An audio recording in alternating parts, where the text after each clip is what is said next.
본문은 욥기 40장 15절에서 24절을 보죠. 욥기 40장 15절에서 24절을 같이 보겠습니다. 이제 내가 너와 함께 만든 비히못을 보라. 그가 소처럼 풀을 먹는도다. 이제 보라, 그의 강함은 그의 허리에 있고 그의 힘은 그 배의 중심에 있도다. 그는 그의 꼬리를 백향목같이 움직이고 돌들로 된 그의 힘줄은 함께 얽혀 있도다. 그의 뼈들은 강한 노조각들 같고 그의 뼈들은 철비장들 같도다. 그는 하나님의 길에서 으뜸이며 그를 만든 이가 자신의 칼로 하여금 그에게 가게 할 수 있느니라. 모든 들짐승들이 누니는 산지가 정녕 그에게 먹이를 내느니라. 그는 그늘질 나무 아래와 갈대 숲속과 늪속에 누워 있도다. 그늘을 만드는 나무들은 그늘로 그를 덮으며 시내의 버드나무들도 그를 두르는도다. 보라, 그가 강을 마시되 서두르지 않으며 요단을 자기 입속으로 빨아들일 수 있다고 믿고 있도다. 그가 그의 눈으로 그것을 지키고 있으며 그의 코가 덧도를 꿰뚫는도다 그랬습니다. 오후의 주제는 비히못과 적그리스도입니다. 이것이 오전에 10시에 성경 공부한 분들은 이미 알고 있는 사항이지만 자세히 이제 더 복습을 합니다. 적그리스도는 한 사람이에요. 숫자가 666이면서도 요한계시록 13장 18절에 있잖아요. 또 그러면서도 또 한 짐승이에요. 성경은 그 짐승의 이름을 비히못이라고 말씀을 하고 있는데 일종의 변종 괴물임을 알고 있습니다. 우선 요한계시록 13장 1절을 보겠습니다. 요한복음 13장의 1절을 보겠습니다.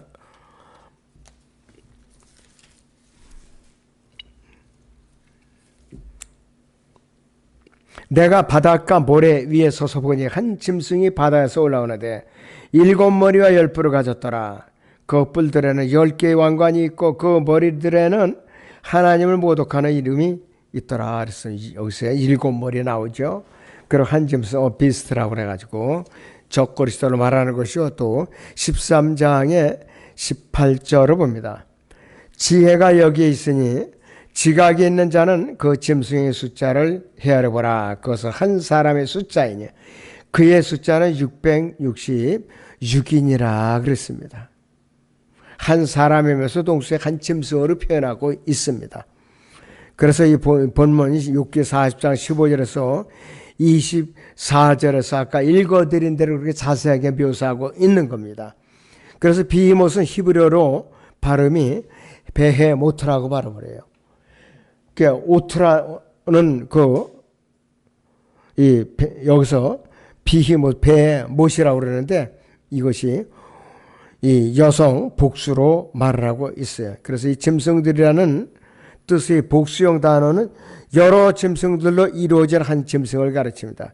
특히 그 짐승들의 수가 셋인데 성경은 이 세 짐승을 사자, 곰, 표범이라고 이제 구체적으로 표현하고 있습니다. 다니엘서 4장 7장 4절에서 6절을 보면은요. 이 6절을 보면은요. 여기서 첫째는 사자 같고 독수리 날개가 있는데 내가 보니 그 날개가 뽑혔고 또 땅에서 들려서 사람처럼 발로 서 있게 되었으며 또 사람의 마음을 받았더라. 또 다른 짐승을 보니 둘째는 곰과 같고 그것이 몸 한쪽 편을 들어올리는데 그 입의 이사이에 갈비뼈 3대가 물려 있으며 그들이 그 짐승에게 이렇게 말하기를 일어나서 많은 고기를 먹으라 하더라. 2일 후에 내가 보았더니 보라, 또 하나는 표범과 같은데 그 등에는 새의 날개 4이 있고 그 짐승의 머리도 4개가 있으며 권세를 받았더라 그랬습니다. 그래서 선지자 다니엘은 표범 이후에 두렵고 두려우며 힘이 매우 세고 또 철로 된 큰 이빨을 가진 넷째 짐승을 다니엘이 봤어요. 사도 요한은 이 네 번째 무거운 짐승의 모습을 앞선 세 짐승들로 이루어진 한 짐승으로 묘사하고 있어요.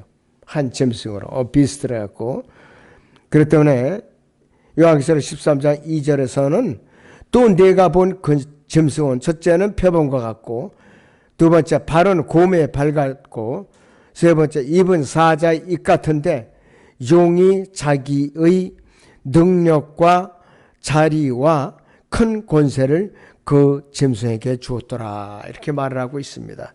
여기서 용은 욥기 41장 1절인 대로 리비아단인 사탄을 가리키고 또 여기서 그가 자기의 능력과 자리와 큰 권세를 주고 있는 짐승은 여기서 비히못으로 비유되는 적그리스도입니다.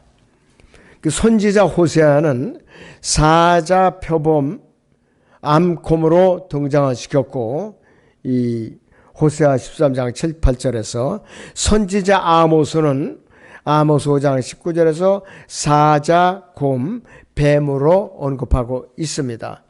이 세 짐승이 하나로 어우러진 모습을 한 비히못은 신격 곧 삼위일체의 모든 충만함의 몸의 형태라고 하시는 예수 그리스도를 위장한 일종의 모조품이에요. 모조품인데 자, 사탄은 하나님을 모방하고 있고 적그리스도는 주 예수 그리스도를 모방한 자예요. 흉내내는 자라 이것이 말이에요. 특히 그는 소처럼 풀을 먹는데 적그리스도의 예표들 중 하나인 느부갓네살이 다니엘 4장 33절에서는 사람들에게서 쫓겨나서 소처럼 풀을 먹은 것을 알려주고 있다 그랬어요. 느부갓네살이 교만하니까 하나님께서 짐승처럼 손톱 발톱이 짐승처럼 변해가지고서 7년 동안 광야로 권사를 빼앗고 광야를 내쫓아서 짐승과 같이 생활을 한 거예요. 이슬을 먹고 풀을 뜯어먹고. 그래갖고 나중에 이제 돌이키니까 다시 왕자로 돌려준 겁니다. 그래서 당시에 너무나 교만했던 바빌론 왕 느부갓네살은 하나님의 심판으로 정신이 미쳐서 동물화 망상, 그래 조안스럽이라고 그렇게 명칭합니다. 그러니까 이건 뭐냐? 동물화 망상은 인간이면서도 자기 자신을 동물로 생각하는 정신병이 바로 조안스럽이라고 했고 동물화 망상이라고 표현을 하는 거예요. 용어를. 그리고 또 여기서 일반적으로 또 난광병이라는 환자가 있어요. 여기서 리칸스로피라고 해가지고 자신을 늑대로 생각하고 있는 사람이 난광병 환자이고 또 조광병 아비안스로피라는 환자는 자기 자신을 새라고 생각하는 사람이에요. 정신병자들이에요. 또 우광병이라고 보안스로피라고 하는 환자는 스스로를 소라고 생각하면서 그 짐승의 흉내를 내게 되는 것이에요. 그래서 이 지금의 현대 진화론자들이 있죠. 이 사람들이 전부 어떤 사람들이냐, 이러한 부류의 정신병에 걸린 자들이에요. 바로 스스로를 원숭이 후손으로 생각하고 있기 때문이에요. 자신을 암소로 여겼던 페르시아의 왕자가 한 사람이 있었는데 그는 암소처럼 울었어요. 암소처럼 울음소리를 내고 또 심지어 자신이 소처럼 도살되어서 자신의 소고기를 사람들이 먹어야 한다고 말하기도 했다고 그래요. 프랑스의 샤를 4세, 덴마크의 크리스티안 7세, 영국의 조지 3세 등도 한때 짐승을 흉내냈던 정신병 환자들이었다고 말합니다. 이 사람들은 못 먹어서 이런 병에 걸린 것이 아니에요. 하나님을 대적하니까 이런 엉터리 정신병에 걸렸던 거래요. 전부 다. 그래서 비히못은 하나님의 길에서 으뜸인데 이와 관련해 사탄이 리비아단은 모든 높은 것들을 바라보는 모든 교만의 자식들을 다스리는 왕으로 묘사가 되고 있어요. 이처럼 으뜸이 되는 존재이기 때문에 비못을 제대로 다루기 위해서는 하나님이 가린 성령의 칼, 즉 하나님의 말씀만이 유일하게 다룰 수가 있어요. 찔러 가를 수도 있고 하나님의 칼만이 비히못의 돌들로 된 힘줄과 강한 놋조각들 같고 철빗장들 같은 뼈들을 찔러 가르고 쪼개고 부술 수가 있습니다. 인간이 만든 이 창과 칼로서는 불가능한 거예요. 또 사람이 만든 대포로 갈겨도 죽지를 않아요. 초제한적인 존재이기 때문에. 하나님 말씀 살아있고 능력이 있어서 양날에는 어떤 칼보다도 예리하여 혼과 영 그리고 관절과 꼴수를 찔러 가르고 마음의 생각들과 의도들을 판별하느니라고 했어요. 실제로 예수 그리스도께서는 초림 당시에 하나님의 말씀을 인용하심으로써 사탄의 시험을 물리쳤어요. 사탄의 시험을. 그리고 재림 때는 그분의 입에서 나온 날카로운 양날 가진 칼, 또 예리한 칼로서 입에서 나오는 영으로서 그 번쩍이는 칼로 적그리스도와 그 군대를 갖다가 전멸시킵니다. 인간으로는 도저히 불가능한 것이에요. 여기서 요한계시록 19장 15절을 보죠. 요한계시록 19장의 15절을 보겠습니다.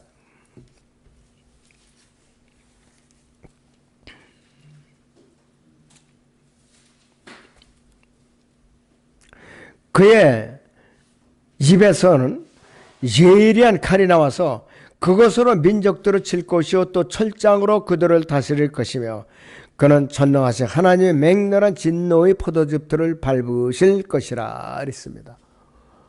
이 예리한 칼은요, 예수 그리스도의 입에서 나오는 성령을 말하는 것이에요.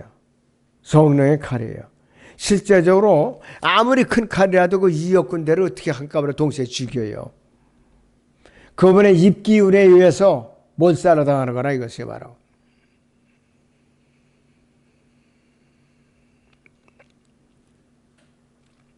그렇기 때문에 이런 놀랍고 심오한 계시를 전혀 깨닫지 못하는 배교한 근본주의자들과 헨리 모리스의 창조과학회 그리고 험정력, 그리스도 안에 예수의 출가나 험정력, 여기서조차도 비못을 하마나 코끼리나 공룡으로 바꿔버렸어요. 바로 욥기 41장 1절에 리비아단도 악어나 하마나 코끼리, 공룡으로 바꾸었습니다. 그래서 욥기 40장 15절의 말씀을 개역성경은 이제 소같이 풀을 먹는 하마를 볼지어다. 내가 너를 지은 것 같이 그것도 지었느니라 이렇게 번역이 되어 있어요. 하마로 되어 있습니다. 쉬운 성경이라는 성경에서는 저 하마를 한번 살펴보아라. 내가 너를 만들 때 함께 만든 것이다.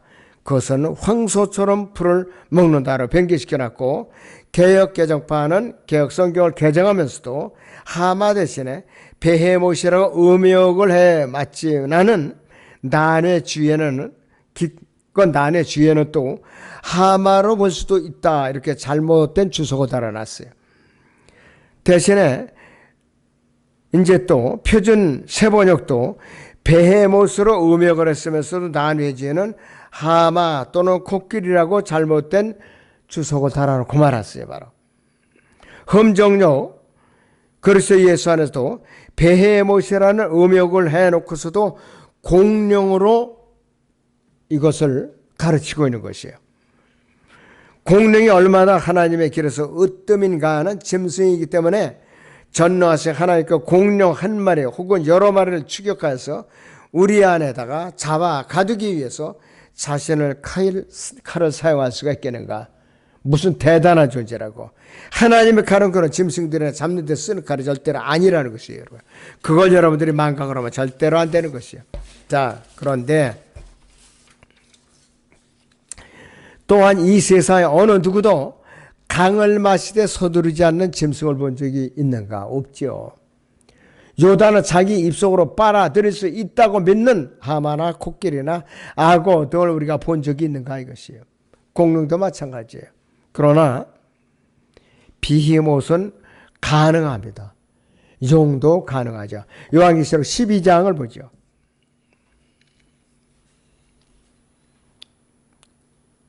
13절부터 16절까지. 요한복음 12장 13절부터 16절까지 봅니다. 그 용이 자기가 땅으로 쫓겨난 것을 알고서 산에 아이를 출산한 그 여인을 박해하더라.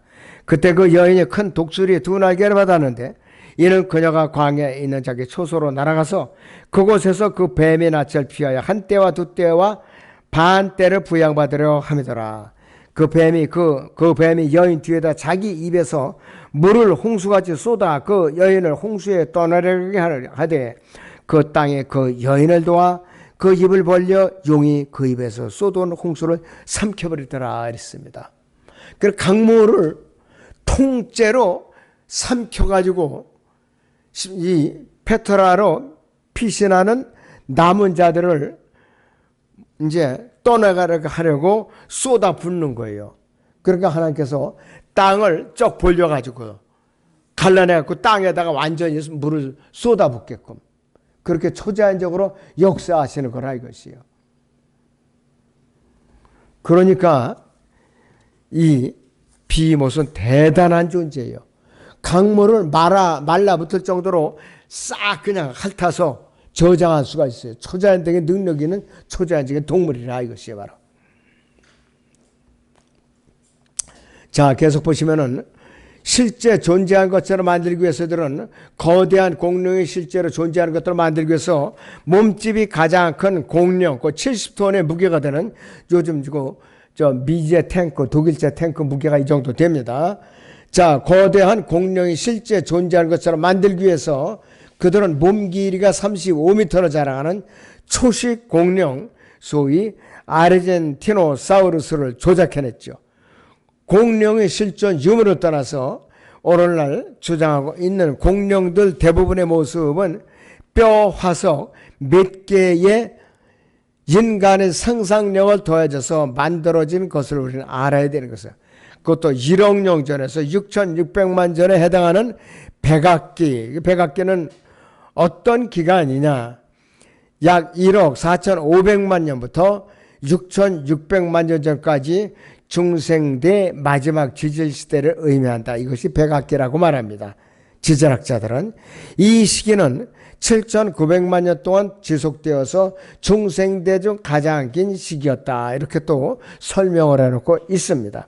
여기에서 이때 살았다고 자기들 임의대로 결론을 내려놓고 있어요. 그러한 공룡의 존재는 쉽게 사람들이 믿으면서도 비히못의 존재는 믿지 않는 거예요. 비히못. 심지어는 성경을 갖고 있으면서도 안 믿어요. 악어나 하마나 여기서 고래 같은 거로 다 취급을 한다 이것이에요. 그래서 능하고 두려우신 하나님은 믿지 않으면서도 백악기에 관해서는 쉽게 믿는다 이것이에요. 근데 성경의 연대기는 또 안 믿어요. 아, 이게 그럴 리가 없다 이러면서.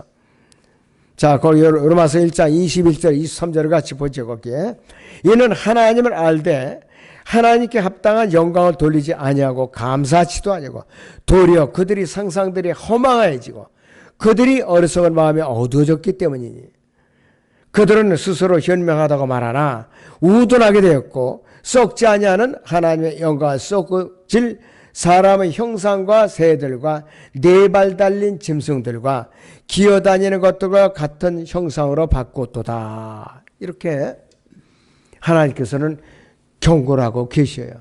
성경에서 짐승은요 왕이면서도 동시에 왕국이에요. 짐승은. 자, 다니엘서 7장 17절을 보죠. 소선지서 다니엘 7장 17절을 봅니다.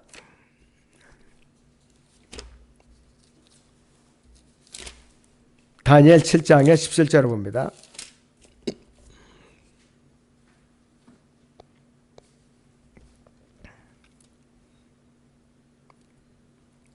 이 커다란 네 짐승은 땅에서 일어날 네 왕이라 했습니다.